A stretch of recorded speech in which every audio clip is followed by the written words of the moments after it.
I wasn't going to stop and do another video right now. It's strange how things happen. I thought if I remember a particular name, I'll stop. And I remembered the name right at the corner where I was earlier. And I took a ride almost to San Antonio.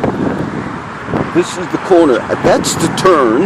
That's the turn where Vinales was possibly doing 91, according to a report. Somebody said, Kalen said he was doing 91. And then that's the other street called Leopard Street, which, of course, I didn't plan on going on that street, but I had to turn around to see that was more than likely the turn that Vinales was doing 91. And then I thought, as I'm coming back, why would he be doing 90-something unless he was soliciting somebody on Leopard Street? Meaning sometimes they do undercover operations, which is fine, and ladies, lady undercover cops pose as prostitutes. And I wonder if it was an occasion where Judge Vinales maybe was back doing something, and then he already been through it before and possibly cost him a lot of money to get away with it. There was I'm already got that part text on that particular thing that I read this morning. So, Leopard Street is right there. Why would anybody be fleeing at 91 or even if it's 75 and then doing that turn? As a matter of fact, it says ramp 40. I see the sign that says ramp 40, which is where Nick Jimenez said that's just a suggestion. The name I remembered was Ricky Hernandez. How, I don't know. I studied a cult many years ago. It was called the Children of God. And the leader of that cult, his name is David Berg, and then David Moses Berg. It's a very sad story, but the cult is called the Children of God.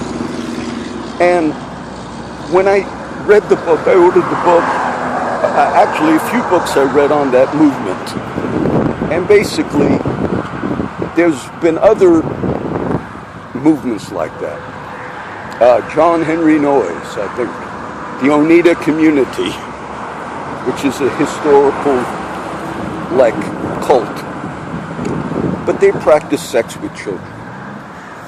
And the reason the book from Ricky Hernandez, I forget the title of it now, I left it years ago at my daughter's house to look at it.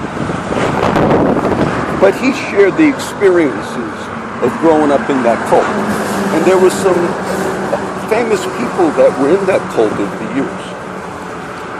River Phoenix and Joaquin Phoenix, who's still alive. River Phoenix died. Actors. But there's some prominent people because they were in the West Coast. And this was a time of where different movements popped up, and some were good. We refer to that period as the Jesus movement on the West Coast. One of the singers by the name of Keith Green, I loved his music, and he used to do Christian concerts and all. But Ricky Hernandez was raised, and they were forced to have sex as kids, 1-year-old, and it was a very sad situation. Eventually, that movement got targeted, rightfully by the authorities, and they moved to, I forget the name of it. It's some island country, Tahiti or somewhere they went. But the movement spread like other evangelical movements, though this was, like I said, wrong, the cult. But then years later, after I initially taught on that movement,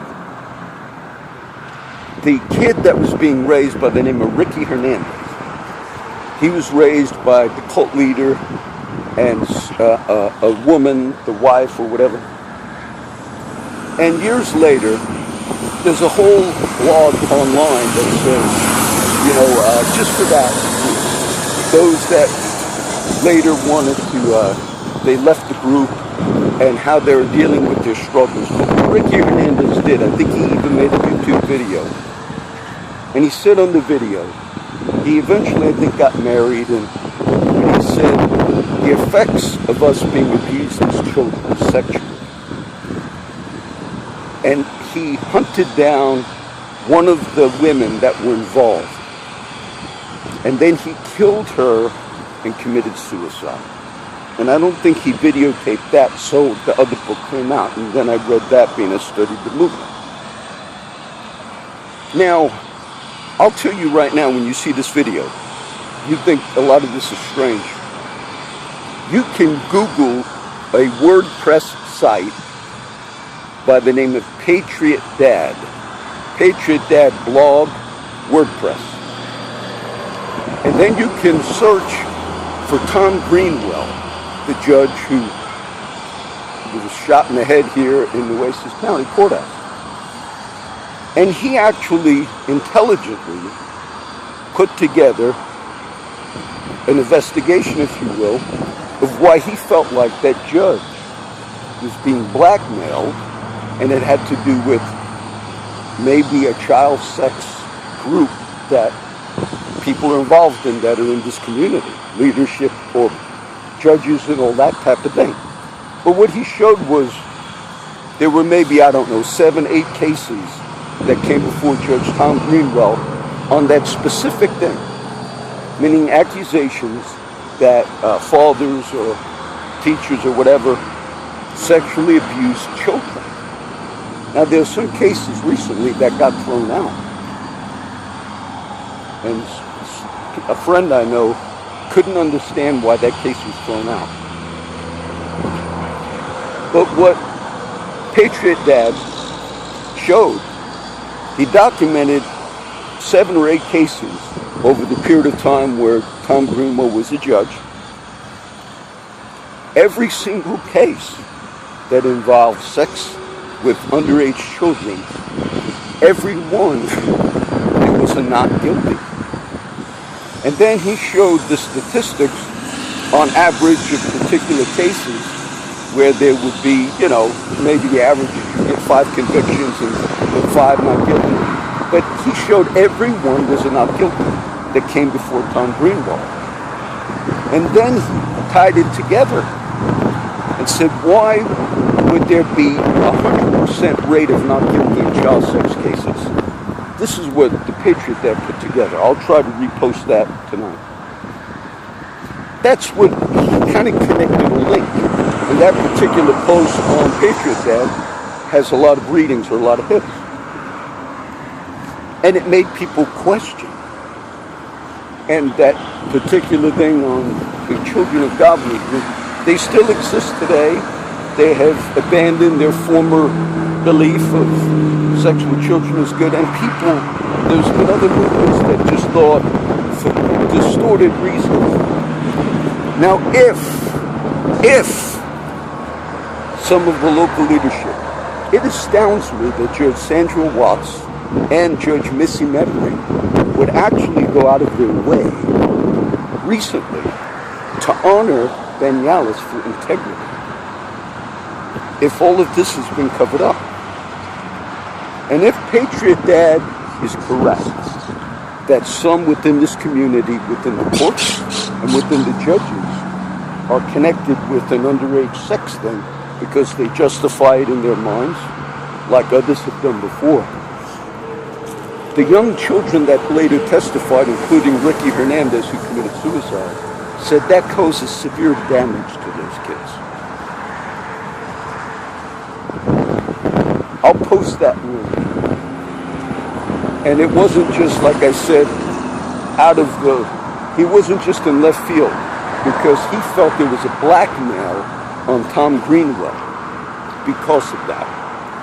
And then, like I said earlier, there was a national media organization that actually said they were looking into blackmail in the murder or suicide because all of his 7 credit cards were maxed out, so they thought maybe people were blackmailing him that had information.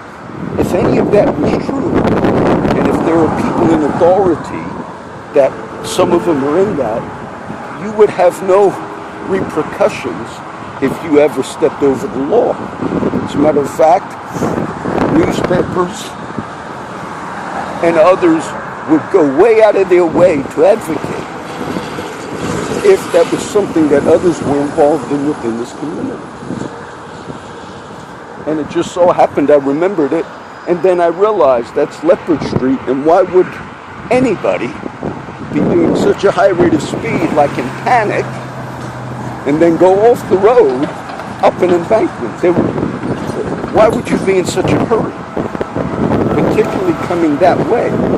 See, this way, people that don't know this area, I thought maybe the wreck that he was involved in was this ramp here that goes left like you're leaving town. And then I drove the different ones and I realized, no, it was the one going to the courthouse. And sometimes when people are heading out of town, 37, that turn there to the left, sometimes, I mean, that's the one where there's a lot of marks on the barrier that cars hit. But then I'm thinking, why would he be in such a rush coming this way? Right off of Leopard Street.